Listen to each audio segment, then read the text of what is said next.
और बड़ी खबर का रुख करेंगे निकाय चुनाव को लेकर। आज से नामांकन शुरू, जिले स्तर पर सभी तैयारियां की जा रही पूरी। मेयर, अध्यक्ष, पार्षद के नामांकन के लिए अलग अलग व्यवस्था। परिसर के बाहरी और भीतरी हिस्से में रहेंगे बैरिकेडिंग। आचार संहिता उल्लंघन की कंट्रोल रूम में होगी शिकायत। निष्पक्ष पारदर्शिता के साथ चुनाव कराने को लेकर प्रशिक्षण। तो बड़ी खबर आपको बता रहे हैं, जहां पर आज से निर्वाचन की प्रक्रिया शुरू हो गई है।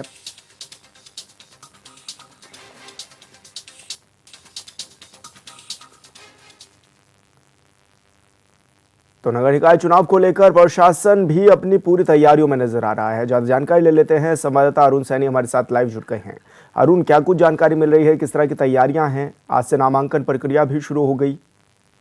जी सर, निकाय चुनाव को लेकर के आज से नामांकन प्रक्रिया जो है वो शुरू हो चुकी है और आज से नामांकन शुरू हो रहे हैं। आज से लेकर 30 दिसंबर तक नामांकन की प्रक्रिया चलेगी। उसके बाद जो नामांकन पत्रों की स्क्रूटनी होगी, उसके बाद जो है 23 जनवरी को मतदान होना है, 25 जनवरी को मतगणना होगी। तो इस तरीके से लगातार तैयारियां जो है की जा रही है और नामांकन पत्रों को लेकर के जिस तरीके से आज नॉमिनेशन की डेट शुरू हो चुकी है, तो उसको लेकर तमाम तैयारियां की गई है। और नगर निगम देहरादून में जो है, अगर देहरादून की बात की जाए तो यहाँ के सभी जो है जो वार्ड मेंबर होंगे वो यहाँ पर अपना पर्चा जो है दाखिल कर सकेंगे। और नगर निगम के परिसर में ही इस बार जो है तमाम काउंटर लगाए गए हैं, बैरिकेड जो बल्लियाँ गाड़ी गई हैं और वहीं पर ही जो है नामांकन इस बार होगा, चाहे वो पार्षद पद के लिए हो, नगर पालिका अध्यक्ष के लिए हो या फिर मेयर पद के लिए हो। तो इस तरीके से जो है नामांकन की तैयारी की गई है। आचार संहिता का उल्लंघन ना किया जाए, इसको लेकर के भी टोल फ्री नंबर जो है वो भी जारी किया गया है। और इसी के साथ साथ ही जो भी आचार संहिता का उल्लंघन करेगा उसके खिलाफ सख्त से सख्त कार्रवाई भी की जाएगी। इस तरीके के निर्देश भी जो है वो दिए गए हैं। और इसी के साथ साथ ही अधिकारियों को प्रशिक्षण भी दिया जा रहा है। तमाम अधिकारी भी जो है तैनात किए गए हैं और अधिकतर अधिकारियों की ड्यूटी भी लगाई गई है, ताकि किसी प्रकार की कोई ऐसी जो है दिक्कत ना हो, किसी प्रकार किसी की व्यवस्थाएं जो है वो ना देखने को मिले।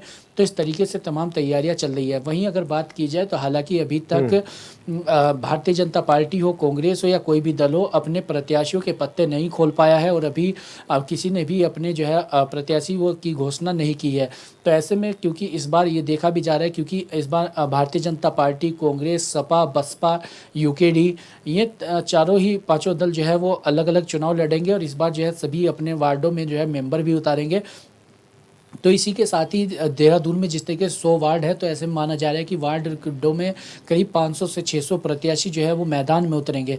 तो ऐसे में अब 4 दिनों तक नामांकन चलेगा और नामांकन में कितने नामांकन पत्र भरे जाते हैं, कितने नहीं भरे जाते, ये तमाम चीज़ें अभी देखने वाली होंगी। हालांकि भारतीय जनता पार्टी और कांग्रेस दोनों ही मुख्य दलों की अगर बात की जाए तो दोनों ही दल अभी असमंजस की स्थिति में है और दोनों ही दलों में जिस तरीके से अभी लंबी फौज दावेदारों की है और टिकट को लेकर लगातार मारामारी देखने को मिल रही है, लगातार हलचलें बढ़ रही है। और ऐसे में सभी जो है अपनी सोर्स भी लगा रहे हैं, तमाम जो है दांव पेच भी लगा रहे हैं टिकट पाने को लेकर के। भारतीय जनता पार्टी की बैठकें भी हुई, पहले पर्यवेक्षकों की बैठक हुई, उसके बाद चुनाव समिति की बैठक भी हुई। ऐसे माना यह जा रहा है कि आज भारतीय जनता पार्टी अपने प्रत्याशियों का पत्ते जो है वो खोल सकती है और आज प्रत्याशी जो है वो फाइनल भारतीय जनता पार्टी कर सकती है। तो वहीं कांग्रेस पार्टी का भी ये मानना है कि आज और कल में जो है कांग्रेस पार्टी अपने सभी उम्मीदवारों की घोषणा जो है वो कर सकती है। हालांकि कब तक दोनों ही दल अपने प्रत्याशियों की घोषणा करते हैं और किस तरीके से आगे मैदान में उतरते हैं, तमाम चीज़ें देखने वाली होंगी।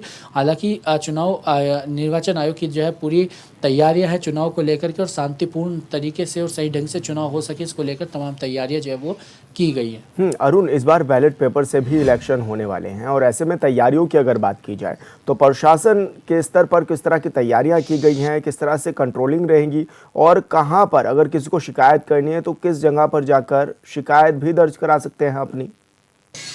जी सर, देखिए हर बार जो है जो स्थानीय निकाय चुनाव होते हैं वो हर बार ही बैलेट पेपर पर होते हैं। इस बार भी बैलेट पेपर पर ही हो रहे हैं हर बार की तरह। तो ऐसे में जो है बैलेट पेपर को लेकर भी तमाम व्यवस्थाएं शासन प्रशासन के द्वारा की गई है, तमाम व्यवस्थाएं जो बनाई गई है ताकि किसी प्रकार की दिक्कतों का सामना ना करना पड़े। अगर बैलेट पेपर में कहीं किसी प्रकार की दिक्कत होती है या कहीं पे, क्योंकि बैलेट पेपर में भी कई बार ऐसा होता है कि बूथ कैप्चरिंग की जाती है, जो कुछ बाहुबली जो होते हैं उनके द्वारा या कहीं ऐसे जो नेता होते हैं उनके कार्यकर्ता होते हैं तो बूथ कैप्चरिंग की सूचनाएं भी काफ़ी ज़्यादा आती है। तो इसी के लेकर टोल फ्री नंबर जो है वो निर्वाचन आयोग ने जारी किया है। अगर किसी प्रकार की दिक्कत होती है या कहीं पर इस तरीके का जो है घटना भी होती है, कहीं पर बूथ कैप्चरिंग की जाती है, कुछ दिक्कतें होती हैं, तो उस टोल फ्री नंबर पर अपना जो है कॉल करके तमाम जो है जानकारी वो साझा कर सकते हैं और तुरंत जो है उसका जो है समाधान भी जो है वो निर्वाचन आयोग के द्वारा और शासन प्रशासन के जिला प्रशासनों के द्वारा वो निकाला जाएगा। तो इस तरीके से तमाम तैयारियां की गई है और आज से नामांकन भरने की तिथि शुरू हो चुकी है। आगे आगे अब देखने वाली बात होगी कितने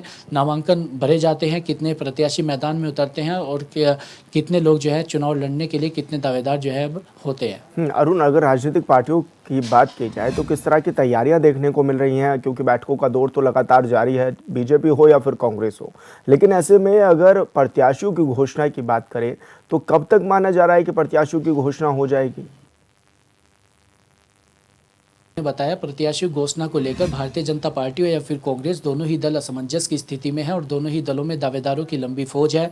दोनों ही दल एक दूसरे का इंतजार भी कर रहे हैं और ऐसे में जो दावेदार हैं 20 से 25 दावेदार मेयर पद को लेकर के देहरादून में ही दोनों ही दलों के पास है। अन्य जगहों पर भी इसी तरीके से दावेदार है, कहीं पर 7, कहीं पर 8, कहीं पर 10। तो इसी तरीके से दावेदार लगातार हैं और कई दावेदार भी हैं ऐसे में जो क्योंकि टिकट एक ही प्रत्याशी को होना है तो अन्य दावेदारों को असमंजस की स्थिति में ना आए, उन्हें मैनेज किया जा सके, इसको लेकर तमाम जतन किए जा रहे हैं और ऐसे में दोनों ही दलों के द्वारा ये दावा किया जा रहा है कि आज कल में प्रत्याशी घोषणा कर दी जाएगी। तो ऐसे में चीज़ देखने वाली होंगी कि आखिर दोनों ही दल कब तक अपने प्रत्याशियों के पत्ते खोलते हैं, कब तक जो संशय के बादल है वो छटते हैं। बिल्कुल अरुण, बहुत शुक्रिया आपका तमाम जानकारी साझा करने के लिए।